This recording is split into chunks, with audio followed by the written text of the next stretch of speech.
Why? Everybody's talking But about let's have the discussion of like why. Why is that a movie? Why is that a thing? But that's actually not the discussion that we're having today. Not today. Because I don't think that that would work with our audience. But what we are going to talk about today is what happens when you have defended your dissertation, you are lucky enough to find a job, and then you have to think through, how do I turn my dissertation into some manuscripts? How do I do that? What are some strategies around that? And so today we're going to be talking about some strategies to be doing that. Some of them are planning beforehand, some of them are after the fact, but we'll be talking all things, well, not all things, but some things. Some things. Some strategies about publishing from your dissertation today on Not That Kind of Doctor. I'm Nick Husbye. I'm an associate professor of elementary literacy education here at UNL. And then there's this guy. I'm Trainin, and I'm a professor at the University of Nebraska-Lincoln, and I'm thinking about dissertations lately because a number of students that have graduated in the past 2 years have contacted me and wanted to start talking about, I have this dissertation, I now have a job, and they're in different kinds of jobs. Some of them are in a job where they are actually tenure-line professors, and so they're thinking about how do I roll this, but some of them are not, and they're thinking, I want to keep the door open to a university job even though I'm working somewhere else, and so I'd like to be able to continue publishing with an eye to create an opportunity to at least open that door to the next job. So that got me thinking about, how do we help everybody think about publication even before you start your dissertation and definitely when you get to it? Yeah, and I think talk to me a little bit about your dissertation. How did you work to publish from your dissertation after you graduated? What was your situation? So I'm trying to think back. Two things happened it's only with my... 5 years ago, guy? It's not that long. Come on. It's quite a while ago. And after my dissertation, I had the same reaction I think that many, many people have. You spend so long with your dissertation that you need a break.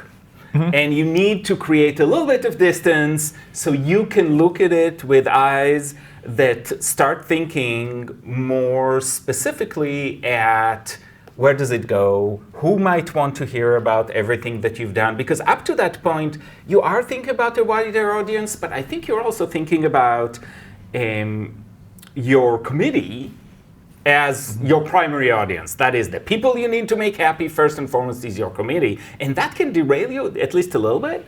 And so once you're done with that, you start thinking about where is it going. So it took me a few months to do that. I did have a lot of support from my advisor in helping me think. He was a journal editor at the time, exactly in the area that I wrote. It doesn't always play out that way, but in my case, it worked really well. And so he's encouraged me, and he's also taught me to encourage all of our students to publish. You've done the work, you've broken new ground, and you've not changed the whole world, but you changed a corner of the world. And you need to tell everybody about what you've done.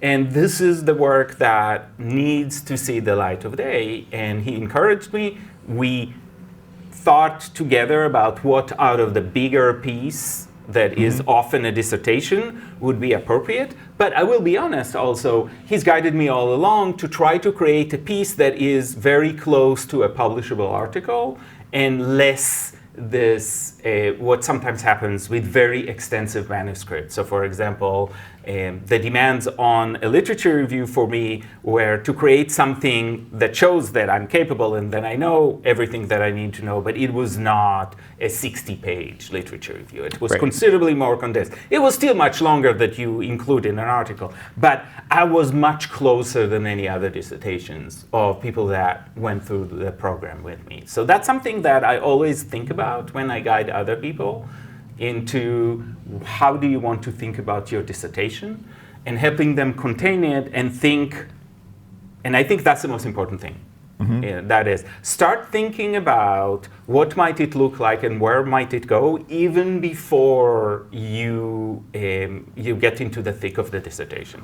Well, and that's probably like strategy number one is I think planning for what that dissertation could look like, and we tend to think about those as a series of connected articles that create kind of the dissertation itself, right? But there's a couple of things that you had touched upon that I think we really need to highlight is that, one, it requires a lot of planning. So when you're thinking about a multiple article dissertation, you're juggling really two things at once. This idea of what does my institution, what does my committee need in order to graduate me from the program, but then also what are the demands of the larger field, right? And the idea of a multiple article dissertation is only specific to particular fields, right? Yeah. So like if you're in other fields, there is more of an impetus to publish a book. And that looks differently.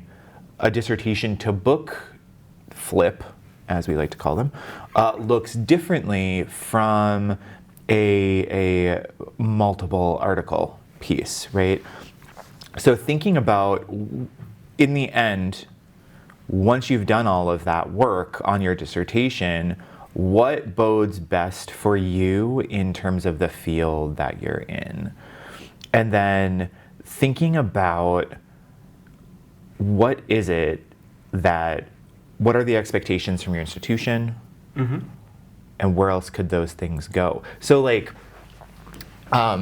it was really interesting to me to do some of the reading and research for this particular show, because there are institutions who are actually allowing, instead of submitting a dissertation, you submit 3 accepted articles or 4 accepted articles that are going to be published in a journal as your dissertation, which I find just fascinating.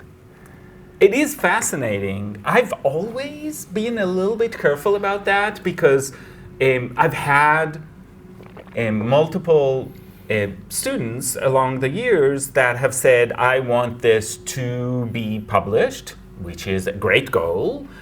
And I've always shied away, and I've advised always, don't promise, because you don't know that you can deliver, because acceptance to journals is not totally up to you, whereas completing a dissertation is completely on you. That is, if you show up and if you do the work, it'll be fine. But publication has a cycle and has times, and some journals, and we've talked about this in other shows about publications, but some journals will give you an answer in a few weeks, and some journals can take up to 2 years. And so if you sent to the wrong journal, now you can't graduate because you promised you would have 3 articles out. You can't graduate until that last journal accepts it.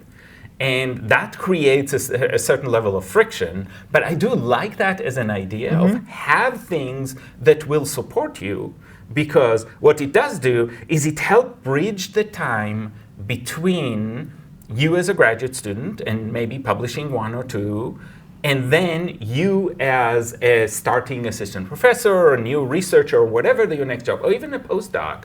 You've got already things in the work that can help you bridge that transition, because the transition from graduate student to whatever comes next is not easy. You're in a new place likely, you're doing new things with new people, you gotta find, and we talked about this when we talked about new jobs, you gotta find where the grocery store is and everything else. So you gotta have some things that are close to being done, so your first year or year and a half do not look like you're not working.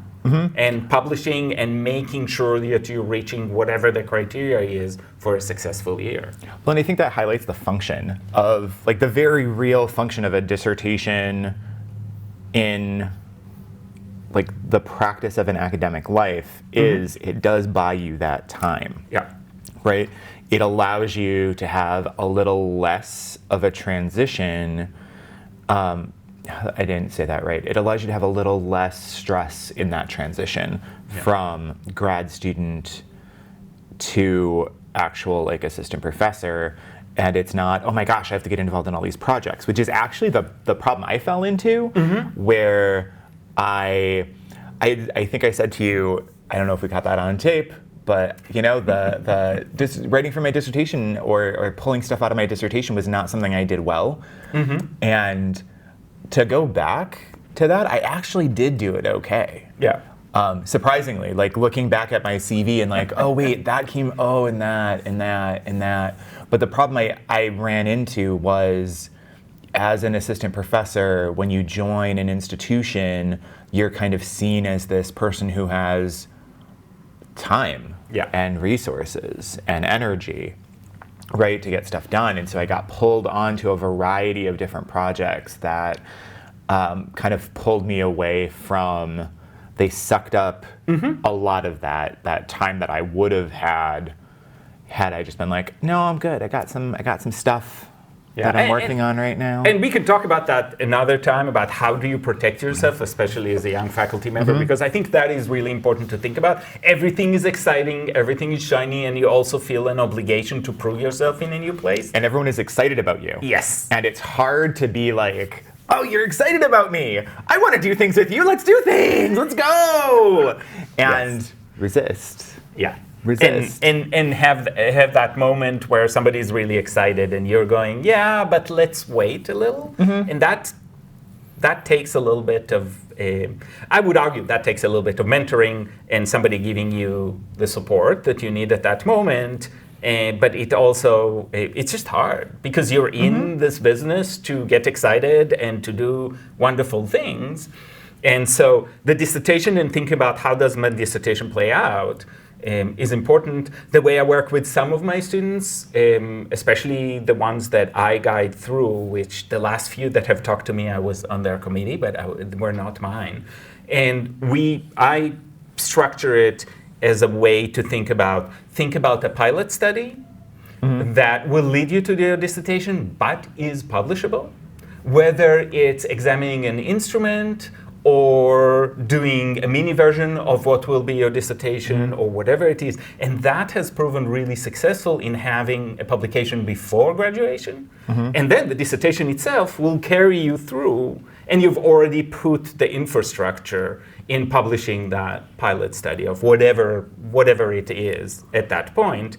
And then you have those two pieces. In my case, one of the things that happened to me, I did a pilot study in my own dissertation on a specific instrument that I created. It was lovely. And somebody, if I say so myself, and somebody published just as I started working on that manuscript on that specific instrument, somebody published essentially the same thing, not quite. I'm going, the bastard. Yes, you stole my thunder.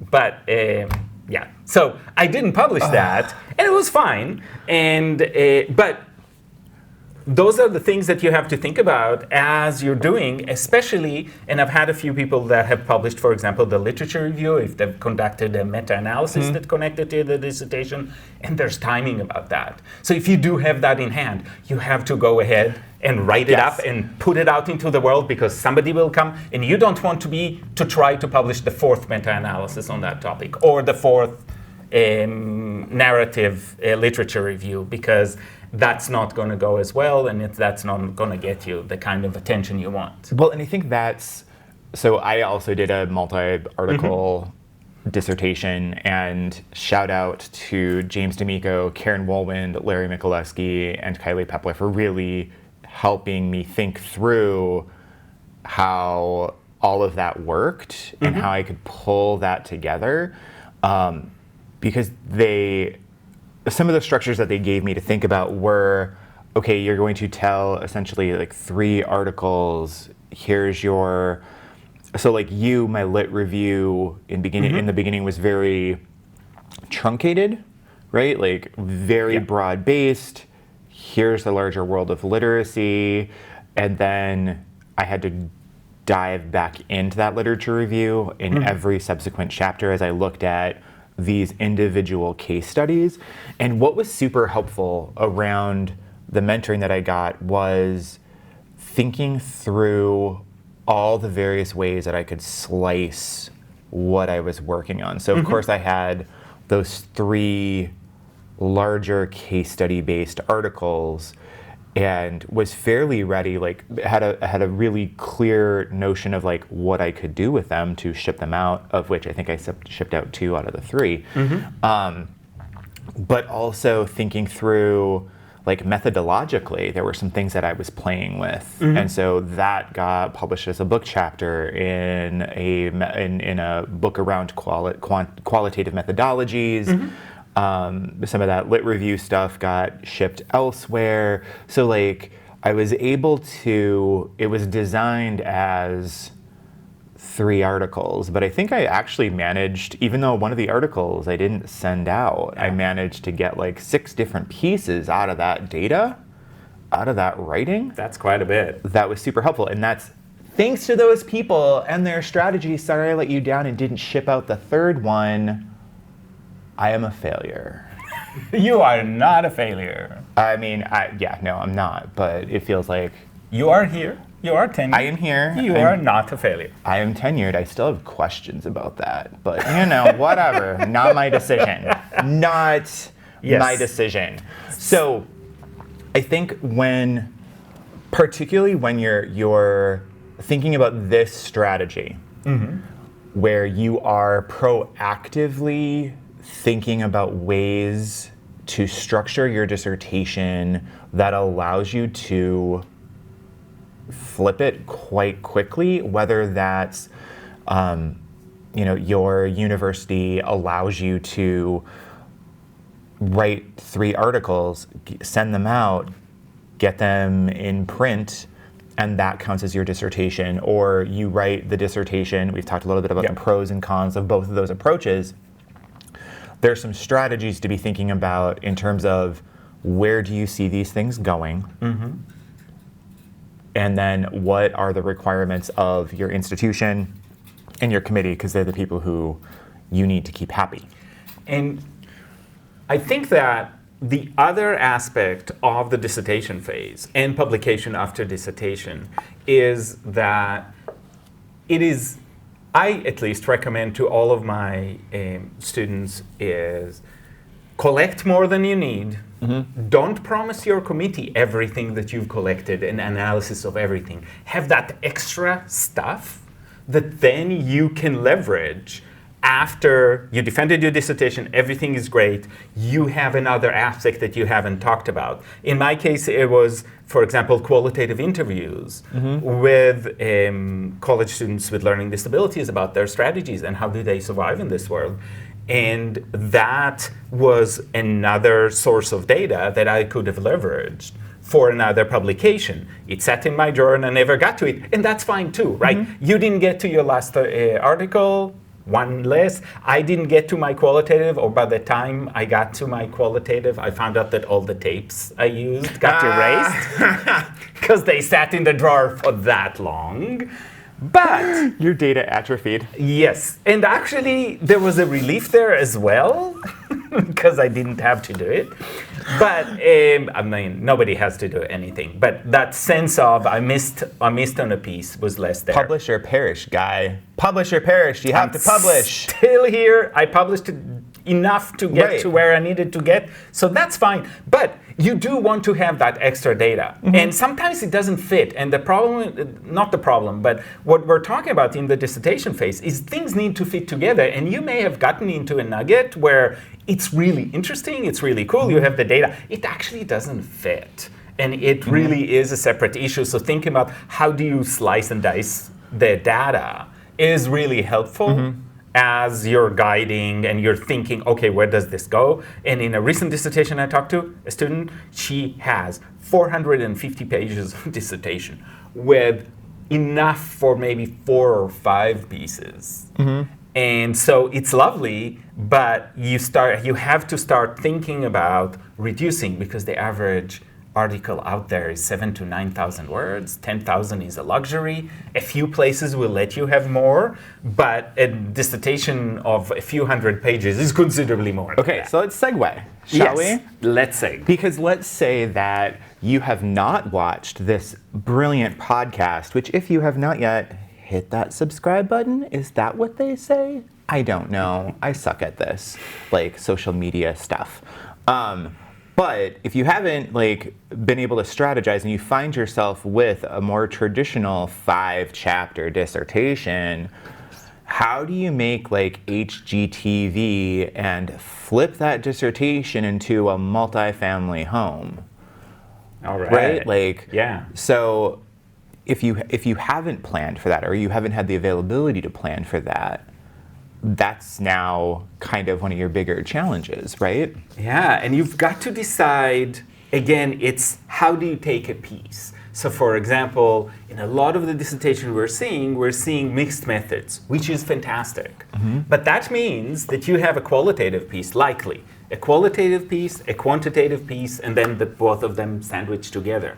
That, theoretically at least, can be 3 different pieces. One more that is more on the methodology, maybe the mixed methods piece, mm-hmm. and then the qualitative and being able to really highlight everything you found qualitatively, because usually when we try the mixing, it gets reduced somehow. And the quantitative, if it's really robust enough, that can be an article on its own. So that's one way. Mm-hmm. I've got right now somebody who's talking to me, and they've got case studies, and there's a group of case studies that are rural schools, and then a few that are urban schools. So you can divide it that way and do a rural paper and an urban paper.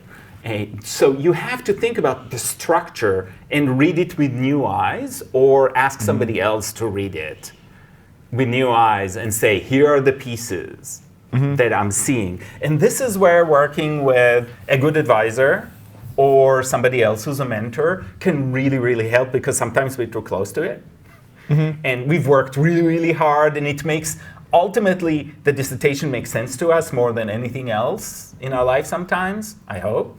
But maybe sometimes not. But often it does in a way that is very visceral, and we see how everything connects and everything has to live together. And we need somebody to come from the outside and say, yes, I understand it all connects together as well it should. It's mm-hmm. a dissertation. But here are chunks that you can separate.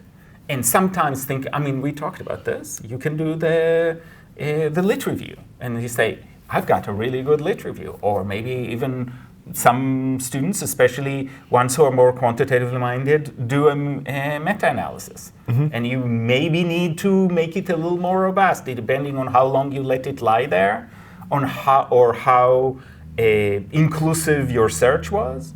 And you might need to work on it a little bit. This is not just take the text and drop it into a journal article. No. Okay, let's talk about that for a second. Right.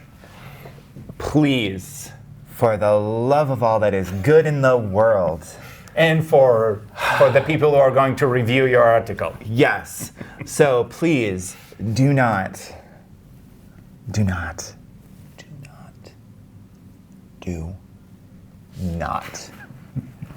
just take a chapter of your dissertation and send it into a journal. Because if you get to a reviewer like me, and literally I pull it up and it says, Chapter 4, findings, I'm going to automatically reject it and send it back. Mm-hmm. Not going to lie. Because if that's what happens, I am out the lit review. I don't know what methods that you've done. I don't know a lot about that study. And if you as a writer haven't done the work to repackage and remodel your dissertation work, why am I going to take the time to do that? Yeah, and we do get it once in a while. You do get a... What are your rates? Once in a while. Tell me what that means, because I get at least 2 a year. Is that because I'm a sucker? I don't know. I get less than 2 a year. I think I'm now down to 1 a year. For a while it was worse. I think it really depends also on editors, because I think some editors return those. They skim through and say, no, Go and do the work. So I think it's up to editors. So now we're talking to editors. Please, please, please, just do a skim read. And if it looks like they're just ending the dissertation, and if that phrase in this dissertation shows up in the article, maybe that's a sign that they need to do a little bit more work. Yep. Although, also if you're willing to, I'm more than willing to be reject. Moving on, here's why. But don't do that. It does not, because it kind of shuts down your relationship with that journal, right? Yeah. Instead, even though you have this 5-chapter dissertation, I would argue the first place you start is thinking about what are your findings, right? So what are the big findings in your dissertation, and how can you, if you're thinking about your chapters as striations, right? They're stacked upon one another, you have your lit review, your methods, et cetera, et cetera, et cetera. How do you pull a chunk going straight down through all of those and move them into an article? And I find that it's helpful to think about doing that work around the findings, right? Who's going to be interested in particular findings? Which findings have to stick together, and which findings can kind of get pulled out, and then kind of engaging in a backwards design of, in order to talk about these findings, what do I need to pull from elsewhere in the dissertation, and what do I need to adjust and shift and change? And this is a conversation that I've often heard, and I keep hearing in the dissertation defense, because you've got your committee, maybe a few other people there, and the committee will often, throughout the discussion, after you present, and we've all kind of had time to think about it, and we've all read it, that's an opportunity for the committee members to talk about what is most significant. And sometimes it's hard to see what is most significant, because you've got this, I'm thinking right now about Jiguao, who had a really interesting dissertation, and he had lots of findings, but there was one thing that was really popped out for me, which was his work on self-regulation, and the way we can see self-regulation inside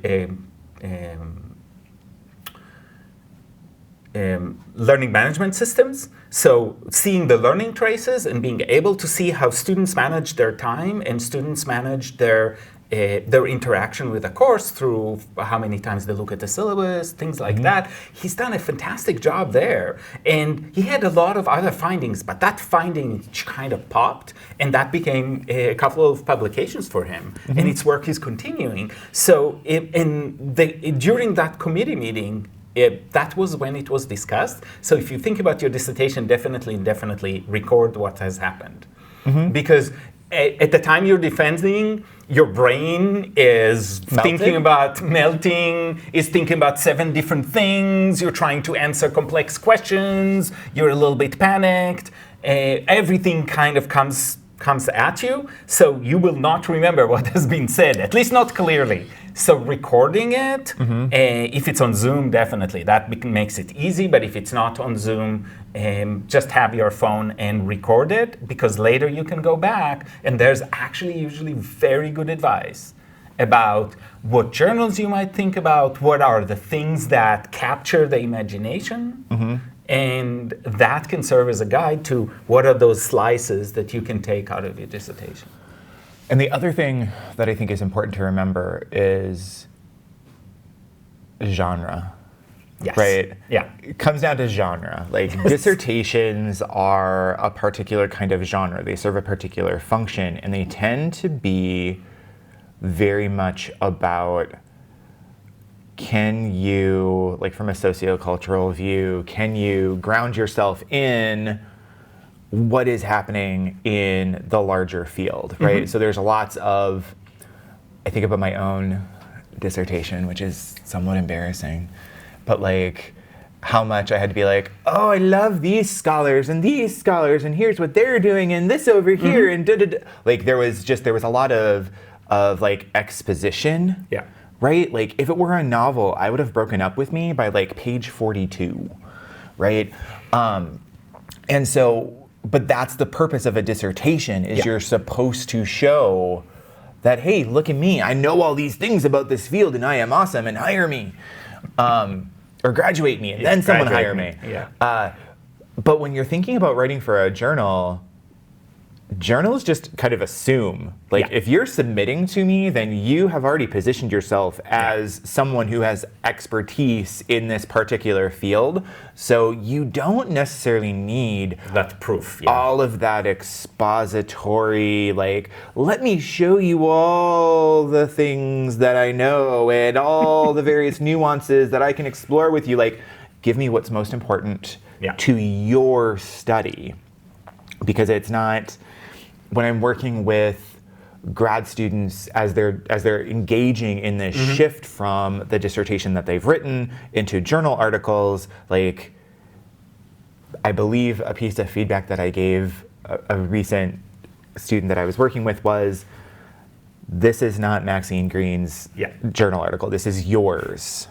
So I get that, like, that was very important to you and you want to spend 4 pages talking about it, but that's 4 pages before I've even been introduced to what you're trying to do, right? So, like, it's not a lit review, it's not, or, I mean, it can be a lit review. Yeah, it can be, but then, really, even then, it needs to be guided by it needs to be like, if it's a lit review, it's your process, how you went through that lit review, how you analyzed, how you put things together.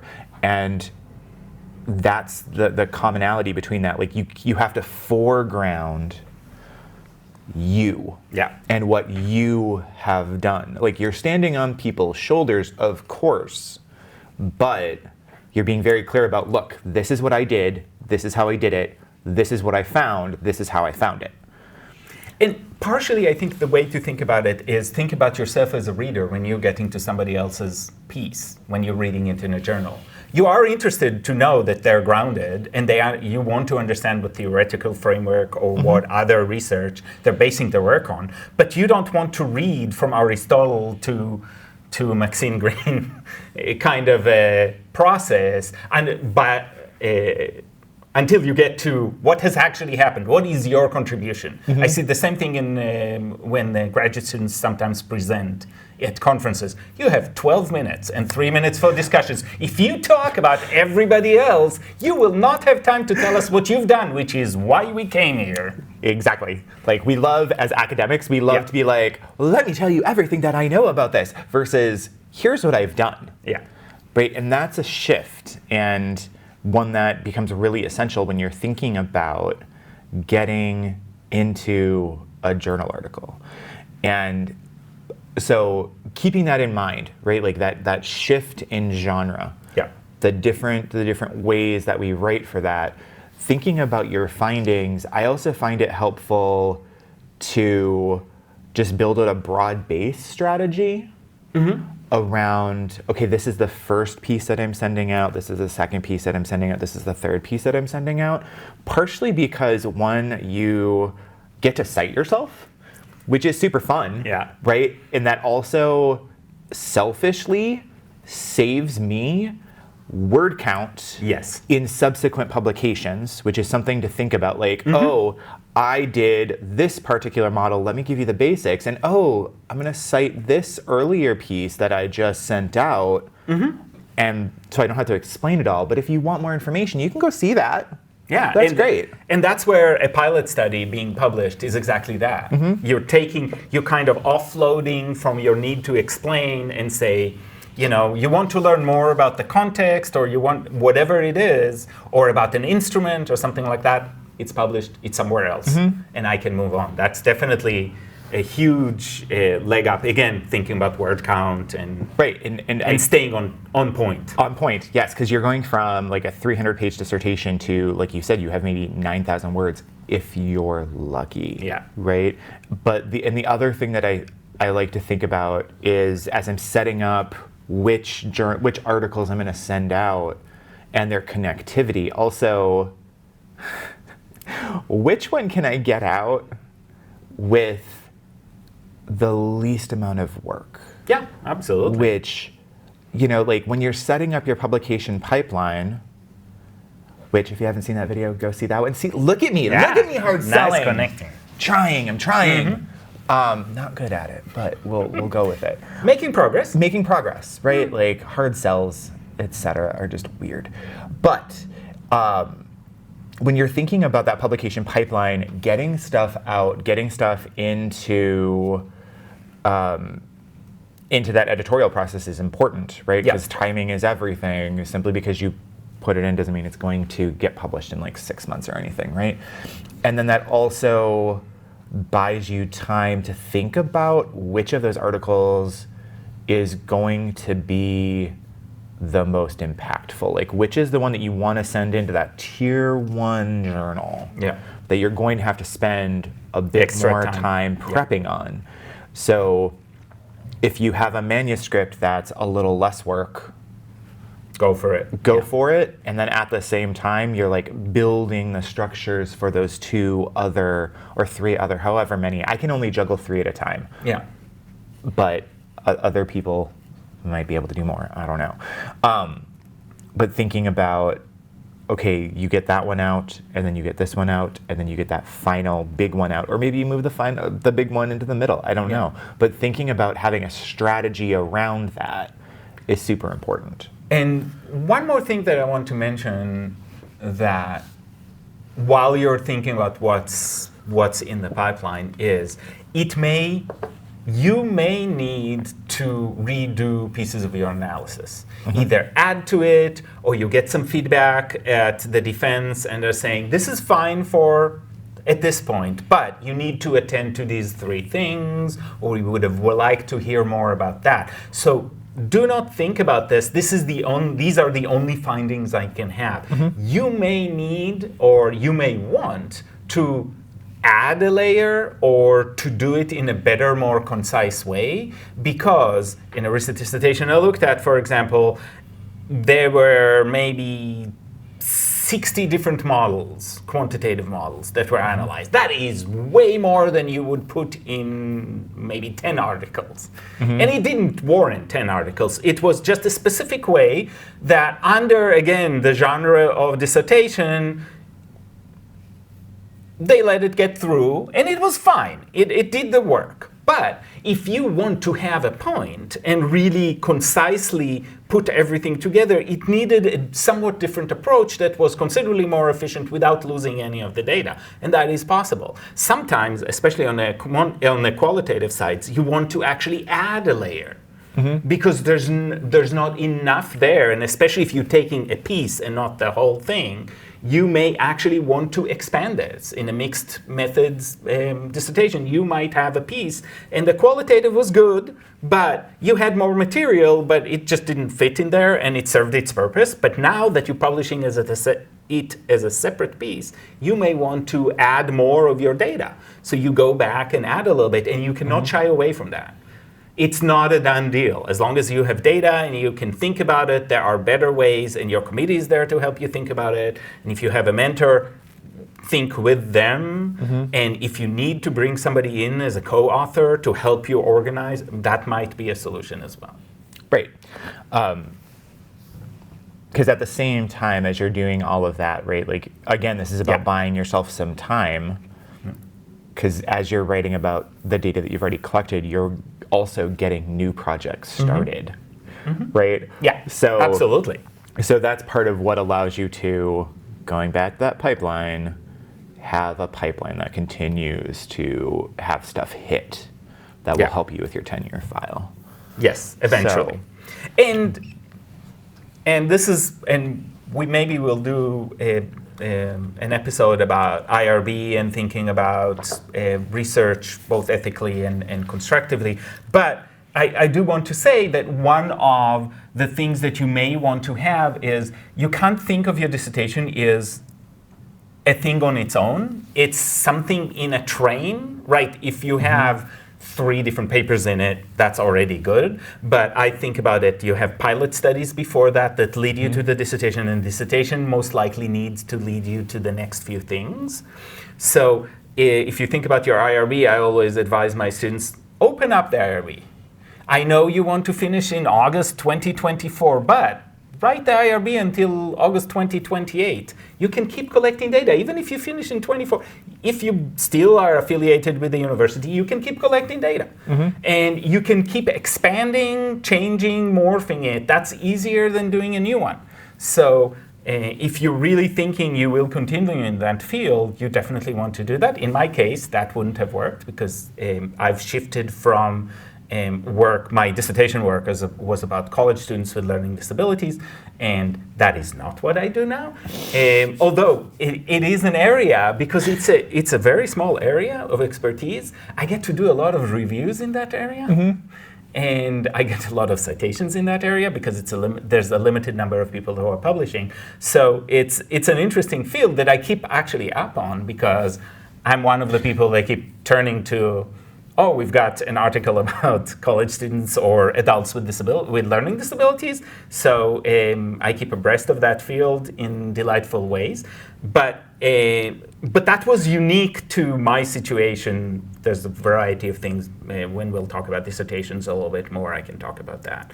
But my work before that was about reading acquisition. Then I talked about college students with learning disabilities. And then in my job, when I got here and I started doing research, I went back to reading acquisition and motivation around reading acquisition. So that was almost a detour for me. And now you just do everything. No, I do not do everything, but I do quite a bit. It kind of feels like you do a lot of things. There's a price for that. There is, but you do delightful things in delightful ways. Thank you. So, all right. So in this episode, we've been thinking about moving from dissertation to publication.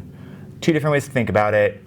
One is planning for that dissertation as a collection of articles, but if you haven't had the chance to do that and you find yourself with a 5-chapter dissertation, there's some ways to slice that, some ways to be thinking about organizing it, getting it out there, and making it work, right? Yeah. So we've got a couple of ideas of future episodes. So, and if you want to give us other ideas, you can contact us and tell us all about it.